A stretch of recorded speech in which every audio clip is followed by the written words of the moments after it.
This is Sky Rey, an ordained Animist minister with the Web of Life Church and a Spirit Bridge practitioner.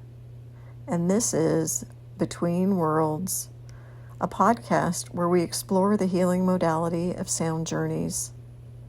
Across cultures and throughout history, rhythm and sound have been used as vehicles of exploration. The steady beat of a drum can become a pathway, carrying our awareness beyond the familiar landscape of everyday thought and into the realm of imagery, symbology, and experience. In this series, sound serves as a bridge between worlds. It is not the destination, but the vehicle that carries us there. In today's episode, sound takes us into the void, the dark, fertile place from which all things arise and to which all things return. This journey is titled The Void. As the drum begins, I stand in journey space as a river appears. The water is swift, rushing through a jungle-lined channel. A boat waits for me. As I step into it, the boat pushes away from the bank, and I am immediately carried by the current. We move quickly. So many things pass by, but there is no time to linger. Moving. Gradually, the current begins to slow. The change brings a sense of calm after the rush of speed. The river widens into a vast pool, and the current disappears entirely. The boat and I drift upon still, quiet water. In the center, a whirlpool begins to form. As I reach the outer edge of the spiraling water, the boat is caught in its pull. We circle and circle and circle again until we reach the center. Suddenly, the boat and I drop into the heart of the vortex. I am free falling, down. Then comes compression. I feel squeezed, pressed inward. I am inside a snake, moving through its body until I am expelled, encased within a soft white egg. Buried in the earth, I feel the warmth of the sun filtering through the soil above me. I remain there for a while, reveling in the safe, earthen enclosure, until the impulse to break free rises within me. I reach outward, cracking the shell and pushing through the dirt. I emerge with legs. Now a lizard running through the grass at full speed. I run and run. But where am I going? Eventually, I arrive at the water's edge. Diving in, I become a tadpole, wiggling and swimming toward the bottom, weaving between the rocks until a fish appears and eats me. Now I am salmon, swimming toward the ocean. The pounding surf calls to me.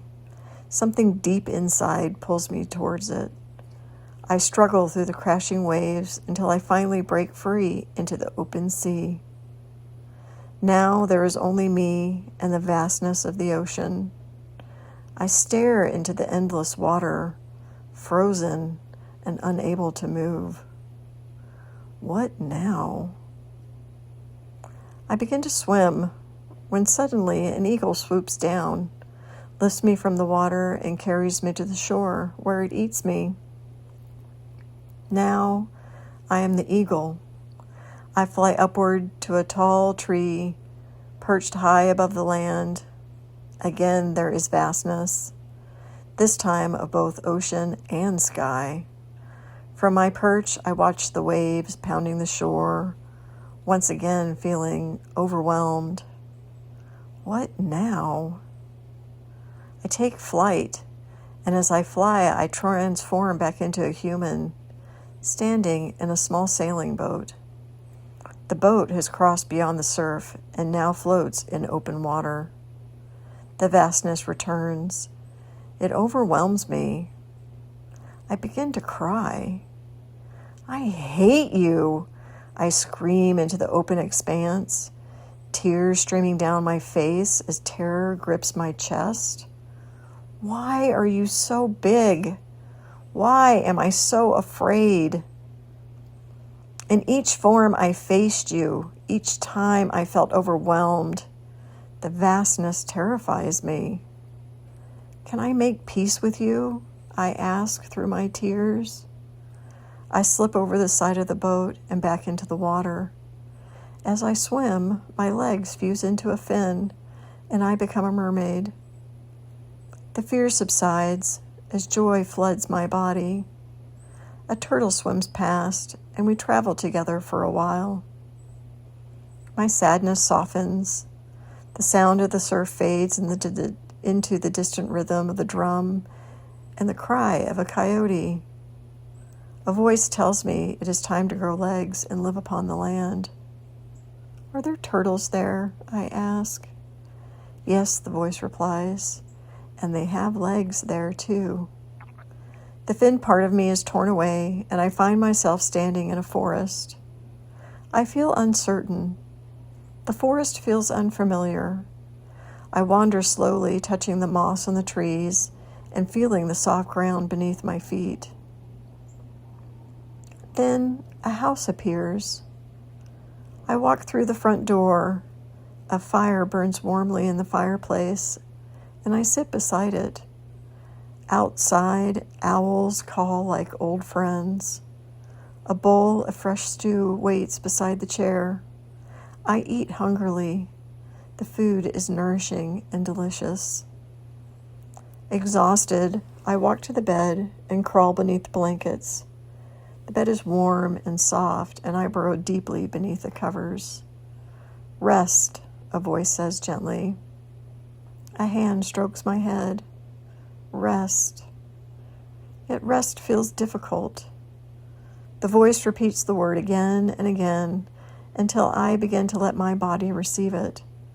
I speak quietly to my body, asking each cell to accept the invitation. I am lying in the bed, yet I can see myself from above.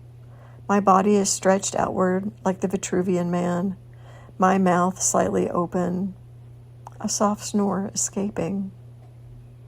I feel the entire cosmos moving through me and myself moving through it. As the drum begins to slow, I return to the beginning, which is also the end. In this journey, I was asked over and over again to experience vastness. The river is vast, the ocean is vast, even the cosmos moving through the sleeping body is vast. Again and again, the journey changes form in an attempt to meet that immensity. Lizard, salmon, eagle, mermaid, human. Yet the feeling remains the same, a mixture of awe, uncertainty, and fear. At the center of the journey is a simple and deeply human question. Can I make peace with what is larger than me? The answer does not arrive through conquest or understanding. It begins when resistance softens. The vastness does not become smaller. Instead, the relationship changes. Perhaps the void is not an empty place at all. Perhaps it is the space in which we discover our relationship to mystery, to life, and to the greater whole of which we are a part. As you reflect on this journey, I invite you to consider, what uncertainty in your own life are you being called to meet with curiosity rather than fear? Thank you for joining me, Sky Rey, in Between Worlds. Until next time, may your own journey continue to unfold.